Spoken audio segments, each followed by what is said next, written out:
नमस्कार। 15 अगस्त 1947 एक ऐसा दिन था जब भारत देशों ने वर्षों बाद अपने चेहरे पर वापस से मुस्कान पाया था। इसी दिन भारत को ब्रिटिश रूल से आजादी मिली थी। जब ब्रिटिशर्स भारत को छोड़कर जा रहे थे उस समय भारत की कुल आबादी लगभग 34 करोड़ के आसपास थी। वहीं इससे अलग हटकर बात करें तो भारत की कुल रेवेन्यू 171 करोड़ थी, जबकि इसकी एक्सपेंडिचर 198 करोड़ के आसपास थी। उस वक्त भारत सबसे गरीब देशों के लिस्ट में आया करता था और इंडियन गवर्नमेंट के पास उतने पैसे नहीं थे जिससे कि वह अपने एम्प्लॉयज को एक अच्छी सैलरी और पेंशन दे सके, जिसके वजह से बहुत से एम्प्लॉयज को गवर्नमेंट सेक्टर में कम सैलरी पर काम करना पड़ता था।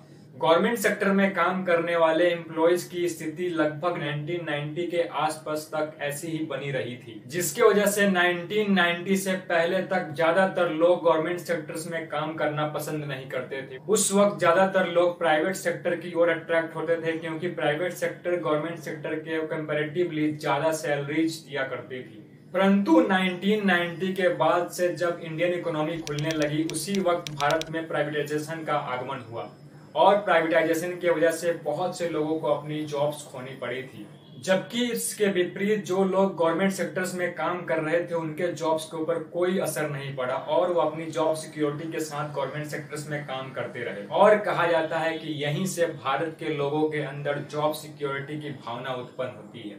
लोग गवर्नमेंट सेक्टर्स में जॉब की सिक्योरिटी होने की वजह से गवर्नमेंट सेक्टर्स की ओर अट्रैक्ट होने लगे और देखते ही देखते सन 2000 तक लाखों लोग गवर्नमेंट सेक्टर्स की ओर शिफ्ट हो गए। ऐसा इसलिए हुआ क्योंकि गवर्नमेंट सेक्टर्स में एम्प्लॉयज को जॉब की सिक्योरिटी मिल रही थी, पेंशन मिल रही थी और अब गवर्नमेंट सेक्टर्स में काम करने वाले एम्प्लॉयज की सैलरी भी बहुत अच्छी हो चुकी थी। इसके अलावा गवर्नमेंट सेक्टर्स में जॉब करने वालों को ज्यादा वैल्यू दिया जाने लगा, जिसकी वजह से गवर्नमेंट जॉब पाना एक प्राउड मोमेंट बन गया। परंतु इसके साथ साथ सबसे बड़ी समस्या भारत के सामने यह खड़ा हो जाता है कि भारत की जनसंख्या एक विस्फोटक रूप से बढ़ने लगी थी और देखते ही देखते आजादी के बाद से लगभग 75 वर्षों में भारत की जनसंख्या 34 करोड़ से बढ़कर 140 करोड़ तक पहुंच चुकी है। और इसी पॉपुलेशन विस्फोट की वजह से भारत आज सबसे अधिक बेरोजगारों वाला देश बना हुआ है। ऐसा कहा जाता है कि भारत में विश्व का लगभग 50% बेरोजगार निवास करता है। CSDS की सर्वे की रिपोर्ट में कहा गया है कि आज भी ज्यादातर युवा गवर्नमेंट सेक्टर्स में काम करना प्रेफर करता है। उनके रिपोर्ट की माने तो आज भी लगभग 65% युवा ऐसे हैं जो गवर्नमेंट सेक्टर्स में काम करना पसंद करता है और सिर्फ 7% युवा ही प्राइवेट सेक्टर्स में काम करना प्रेफर करता है। वहीं अगर जॉब से हटकर बिजनेस की बात करें तो उसमें सिर्फ 19% युवा ही अपना स्टार्टअप या फिर अपना कोई बिजनेस करना चाहता है। परंतु सभी स्टेट या सेंट्रल गवर्नमेंट की बात करें तो उनका कहना है कि हमारे पास उतने जॉब्स उपलब्ध नहीं है जिससे कि हम सभी को जॉब दे सके। आज भारत में बेरोजगारी का हाल ये हो चुका है कि रेलवे के द्वारा 1 लाख पदों पर 2019 में भर्ती निकाली गई थी, जिसके लिए लगभग 1 करोड़ बच्चों के द्वारा आवेदन किया गया था। अब यहाँ पर यह सवाल उठता है कि क्या गवर्नमेंट की यह ड्यूटी बनती है कि वह अपने सभी नागरिकों को जॉब प्रदान करे?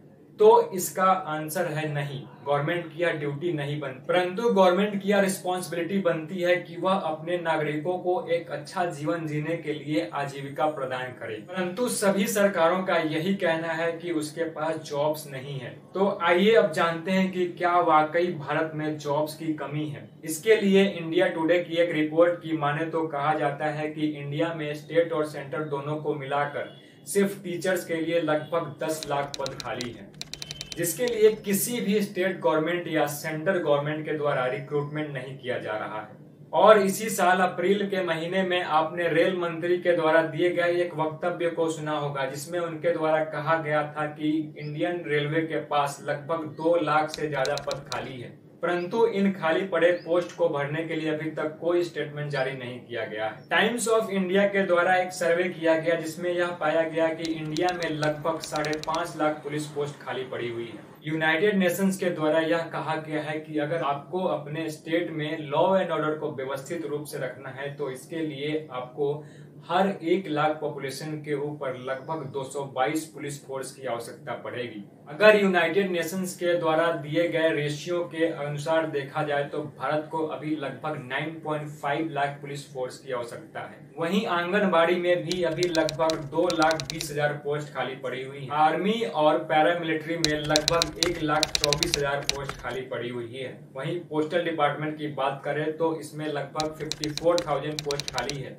और अकेले एम्स में लगभग 34,000 पोस्ट खाली है। और भी ऐसे बहुत सारे फील्ड है जहां पर हजारों की संख्या में पोस्ट खाली पड़ी हुई है, लेकिन उनको भरा नहीं जा रहा है। एनडीटीवी के द्वारा कहा गया है कि इंडिया में लगभग 25 लाख पोस्ट खाली पड़ी हुई है, जिसमें स्टेट और सेंट्रल दोनों की वैकेंसीज आती है। लेकिन बेरोजगारों को सरकार से रोजगार नहीं मिल रहा है। आप देखिए, आप अगर देख रहे हैं तो आप याद रखिए 24 लाख सरकारी राज्य सरकार, आप जिसको राज्य सरकार में चुन के लाते हैं, और सेंट्रल, ऐसे सरकारी नौकरियां हैं जो आपको लड़ना पड़ेगा, लेना पड़ेगा। 50 लाख है ये। हाँ, तो आपने कुछ विभागों का गिना है, आपने राज्यों का नहीं गिना है। 50 लाख से ज्यादा नौकरियां हैं जो लोगों को नई जिंदगी शुरू करा सकती थी, मगर चौंकिए मत, यह स्थिति आज उत्पन्न नहीं हुई है। ऐसी स्थिति कई वर्षों से बना हुआ है और कहा जा रहा है कि आगे आने वाले कई वर्षों तक ऐसी ही स्थिति बनी रहने वाली है। आज सभी सरकारों का यही कहना है कि आज के युवा को